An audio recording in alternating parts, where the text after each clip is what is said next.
Hi, this is Erica, and I'm the founder of Perfect Legal Video. And I'm very excited to have with us today Attorney Nicole Reeves Lavallee. She owns a family and real estate law firm in the Worcester area.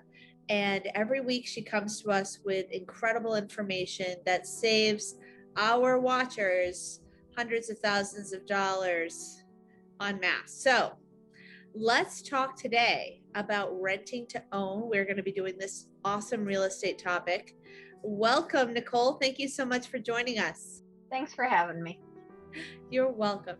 So let's talk about rent to own. I mean, you hear the phrase, but what does it mean exactly? Can anybody rent to own anything, or like what are the things we need to know about rent to own? Well, the biggest thing is that both parties must be willing. You must have a landlord that is willing to rent you the place now and ultimately is looking to sell the property to you. So both parties have to be willing. Obviously, it could be a different type of situation, but what we're talking about here is renting to own the property that you're currently renting from and someday will hopefully own. Now, are the opportunities typically advertised that way when you're looking for renting, or like right off the bat, or is it something that happens over time? Mostly happens over time, and every once in a while you get somebody that will advertise it, but it's very infrequent. Usually, it's because, hey, you've been a tenant for the last 5 years and you're going to want to buy this property. Or sometimes it's, you just have really bad credit and you can't buy something now, so you approach your landlord and go, hey, I can't buy your house now. I know you're looking to sell it, but would you be considering renting it out to me for 2 years so that I can build up my credit and then be able to purchase it? So usually that conversation comes about because the landlord wants to get out of renting a situation. He wants to move to Florida. He wants to retire. He doesn't want to have the burden of being a landlord anymore. Or you as a tenant go, hey, I really just want to be able to own a home, and I really like your home and I've been living in it for 5 years, so why not own it? So it's usually more of that type of situation, but there are advertisements. They're probably, 1 in 1,000 that are actually advertised. So in terms of finding it that way, it's probably not going to happen. And that makes a lot of sense. What are the advantages? I mean, is it mainly because you can build up your credit, or are there any other advantages to renting to own? Well, I think both parties have advantages. As a landlord, you're going, great, I've got somebody in here and I know in 5 years, 2 years, whatever the magic time frame is, I have a buyer. And I'm going to be able to not have to do the market. I'm not going to have to hire a broker. And I just got this person here, look at that. And oh, by the way, in the meantime, we know that they're not going to treat it like a rent situation because they want to own it. So they're going to make sure that repairs are made. They're going to make sure that the lawn is taken care of. They're going to make sure that my house isn't being destroyed because they actually give a damn about this property. So there's that incentive from the landlord side. And obviously, again, their whole goal is, I know I'm going to have consistent rent, because if they don't, then it's going to hurt their credit and they're not going to be able to buy. So from the landlord's perspective, there's a lot of things going on. From the tenant's perspective, again, same thing. They're going to be building up the credit. They're going to know whether or not this place is a dump, and oh my God, the furnace blew and the heater blew the next week, and now the AC shot, and now the plumbing is shot. And they're going to be able to find out, wait a minute, do I want to go into this money pit? Or, hey, look, everything's hunky-dory and things are moving along smoothly, and the things that need to be repaired are minor in nature. But you're going to be able to get a sense. So you're not going to necessarily want to do a home inspection once you actually go to buy it, but you're going to know leading up to that exactly what the benefits are of this property and how it's going to benefit you overall. The biggest kind of coin toss, if you will, is what does the market look like when you're actually going to buy it? Is it going to be crazy high and the landlord's going to go, oh my God, I got screwed? Or is it going to be crazy low and the buyer's going to go, oh my God, I can't afford it because it's too high? So that's probably the only kind of match of, I don't know if it's going to be beneficial to me, but that's a reason, that's a risk that both parties are going to end up taking. That makes sense. I didn't even think about that. Like, what does the future market look like? Because we know that it can turn on a dime. We just had a seller's market change over in about a month to 6 weeks earlier this year. And unfortunately, I was trying to sell. So I know all about that. So what does this entail when you want to, um, rent to buy? Do you have to put a down payment up front, or is it kind of something you pay into? Like, how does it work? Well, you need to have a contract. We have to start with, we need to have a contract. It is for the sale of real estate, which means everything needs to be in writing. There also needs to be some kind of consideration. So yes, there has to be a deposit. You want to make sure that you're going to have all of these documents in a nice, neat, tiny bow. You want to make sure that all of the terms are in there. So, sometimes you have the flippers that are going in there and really they have a dump of a property. They don't really care. And they know that you're not going to fulfill the terms. What they're looking for is this non-refundable deposit that they're going to take all of your money on, and they're going to get rich off of you, knowing full well that you're never going to be able to purchase the property for one reason or another. So, again, that's the reason why I like that they're few and far between. But the reality is you want to have a contract that has all of the terms that are beneficial to both of you. If you don't have terms that are negotiated, then I guarantee you one person is losing out, and that person is going to be the person that didn't bother to take the time to negotiate the terms, didn't take the time to get an attorney and review the documentation. So it definitely needs to be in writing. It needs to have all the terms, and it needs to set forth exactly who's responsible for what and why. So that was an interesting statement that you were talking about in there, how sometimes people will take your non-refundable deposit, and that's just a scam that they have going. Can you talk a little bit more about that? Because that is something that has come up recently that we've talked about, and I just wonder if that's like a common thing. It's more common, again, in that flipper type situation. Again, as a landlord, I don't think the landlords have the intent to steal your money. They have the intent to sell your property, but they also have the intent to make sure that they're protected and they're getting as much out of it as humanly possible. And they're probably taking away your rights as a tenant to say, oh no, you don't have those rights anymore because it's a rent to own situation. So again, you really want to be aware of what your rights are. You don't want to give up those rights whenever possible. One of the biggest things that I can always suggest is that you make sure you have a lease that incorporates by reference, the purchase and sale. What that does is it treats them as two separate documents, but obviously you can also deal with them as one. So you want to make sure that you're not losing your rights as a tenant, because unfortunately that's what a lot of them are doing. But in terms of the flippers, they don't care. They literally write everything as a non-refundable. They know it's a money pit. They're not putting any money into it. Here you go. You pay for it. You pay for the renovations on your future house. Congratulations. Well, if I had the money to pay for the renovations on my future house, then I'd probably have a better credit score, and I'd probably be able to purchase right now. So again, if you kind of look at big picture, you kind of shake your head and go, is this really right? Think about it, people, because unfortunately, I know you want that dream house. I get it, but it's going to come at a cost. Oh, geez. Well, that's a really good warning to know about. So let's talk about, and I think I know the answer to this question, but who should have an attorney? Oh my God. That's a simple question. Both parties. And it should be negotiated by both parties, attorneys. The simple fact of the matter is, like I said, they will leave things out. They will not address certain issues. And you'll go, what are you doing here?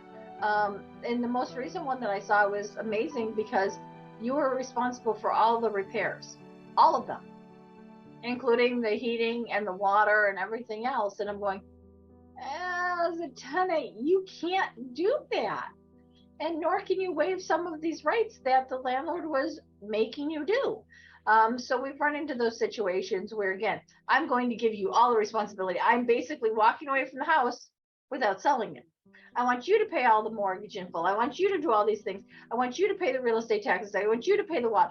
Well, again, that's not necessarily, all those things are necessarily building your credit. So there's a way to show you're building your credit by making somebody pay all of these expenses. That's not going to show up in a mortgage application. So it's disingenuous for these people to just assume that. And again, I think a lot of landlords are doing it for the right reason, just because, like I said, they want to get out of town. They want to stop being a landlord. And those are the people that are going to be more reasonable and are going to say, okay, that's fine. If I can't put that in, then how about this? Or how about we just treat the price or something else? And they'll compensate themselves in another way. But now you have it set in stone rather than, oh, I'm taking on all this burden. And oh my God. And at some point, as you're just going, I can't afford it. And again, then we look at landlord going, non-refundable deposit. Thank you very much. I'm glad I got $15,000 from you. Get out. And you fix half of their stuff. I mean, it's true. I mean, some of these places are money pits, and even if you get a flip, half the time, like 5 years later, you've got siding bubbling up on you, and lots of terrible things happening. So, I mean, this is really good. Now we've talked a little bit about, you know, what the benefits are, and we've talked about some of the disadvantages. Is there anything else that we should know? Well, I think the biggest disadvantages, again, are going to be not having an attorney review the contract, not having the attorney go through line by line so you understand the contract. Again, you've got to remember that attorneys are famous for wording things in such a way that appear to be one thing and in fact are something else. You've got to watch out for those double negatives. You got to watch out for the words like shall and may and, you know, will. Those things have different meanings. You got to make sure that all of the terms are met. And you got to make sure that you can afford to do that. So, you know, big picture is get an attorney, have them negotiate, understand what your rights are. Again, have that separate lease, but have that lease be incorporated and added as a reference. So again, it's a contract that we can go into other courts and we can say, hey, no, this is what it says. Specifically, you'll have that situation where you're going through an eviction and they're evicting you. Well, guess what? You can't necessarily evict me because you were supposed to do this under the rent to own. Well, no, but under the lease, I wasn't. No, but they're incorporated by reference. So now we're looking at it as one document. And so that's why it's a benefit that we have that information and we're able to look at it, because again, they are two separate contracts. But you need to understand both of them, and you both need to understand your rights. So all too often, somebody will want to rely on one document. Go, well, you didn't pay. Well, I didn't pay because it said you were supposed to fix this, this, and this, and you didn't do that. So now we have remedies. So we really want to make sure that we're looking at all of those documentation, that we're looking at the big picture of the contract, and we understand what our rights are. Because again, you have this contract for 2 to 5 years. One breach by either party can result in legal action. And the question is, who's going to be right and who's going to potentially lose the house, or who's going to potentially have to be forced to sell the house. So you really want to make sure that you understand what each term is in that contract and how can you better the situation.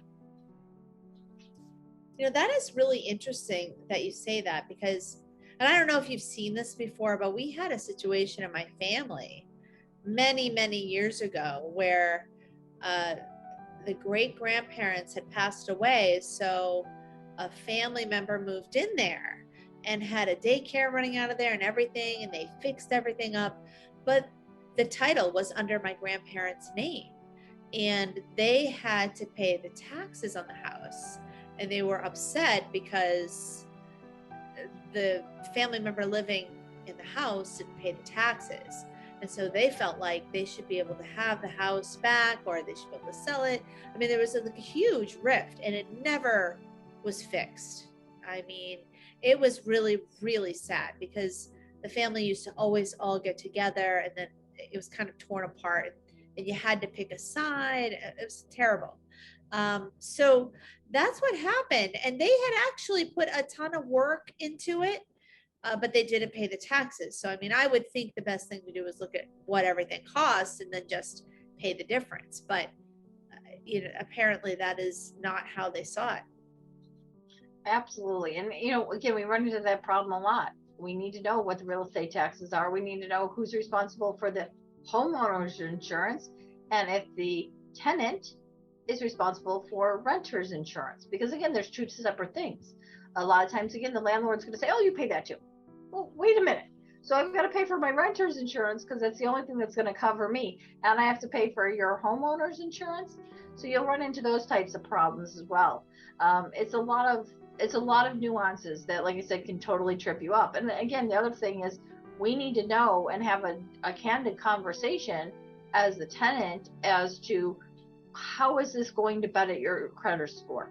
What can the mortgage lender look for? What documentation do they need? Do they just need the purchase and sale and the rent to own agreement, or do they need something additional like the payments that are due every month, the monthly rent, the mortgage taxes? Like, what is going to help their credit score? So you need to know that in advance. You need to be talking to a mortgage lender first and foremost when you're entering into this contract as well. All right, so let's say that the worst happens and all of a sudden you've gone through all this. Maybe you've put money into the property, maybe you're paying the taxes or the insurance or what have you, and the landlord decides to try to evict you regardless of everything you've done. Hopefully you've got a contract, right? But like, what do you do? Well, and again, hopefully that contract is incorporated by reference for both the lease as well as the rent to own contract. But if it is, then again, you're going to be looking at that going, no, you can't evict me because I'm doing this, this, and this. Now, again, there's going to be caveats in the lease that says, hey, if you do this, you're evicted. Of course there is. But if you haven't met that one condition in which the landlord is evicting you, then no. I've run into a situation where somebody decided to just give them a 30-day notice to quit, say they didn't have a lease. What? And unfortunately, they didn't have a lease. What they had was just the rent-to-own contract. So I had to bring that in and go, this is the contract, and technically it is a 5-year lease because they're renting for the 5 years and then they're purchasing, and we're in year 3, so they can't evict. And the judge had to look at it and go, not great, not bad, but I get it. And I was able to make that argument, and the judge ultimately dismissed the case. So you have to have that document that's going to protect you. Again, the question is, that could have went either way. That's the sad part, is thankfully I was successful, but I'm not always successful because, again, there are some times where you have just the lease, it's not incorporated, and they said, nope, it's 2 separate documents, we don't care. They broke the terms of the lease. We're allowed to do that. So then you go, okay, well, now can I get the refund back? Well, it says it's not refundable. Great. But now they have to go and litigate while they're being evicted from the house that they thought they were purchasing. So it can get very sticky. Well, that is a sad situation that happens. But this is why, there comes a point in every interview where I beg people, get an attorney. And if you're in the Worcester area, definitely use Attorney Nicole Reeves Lavallee and her team. They're fantastic. If you've listened to all of these interviews, you know that they are very knowledgeable and great with strategies that'll help you achieve your goals and find the best solutions for you and your family. So I want to thank you so much for coming on the show again, Nicole. We really appreciate all of your great information, and we look forward to seeing you next week. Thank you for having me. You're welcome. And thanks everyone for watching. Have a great weekend.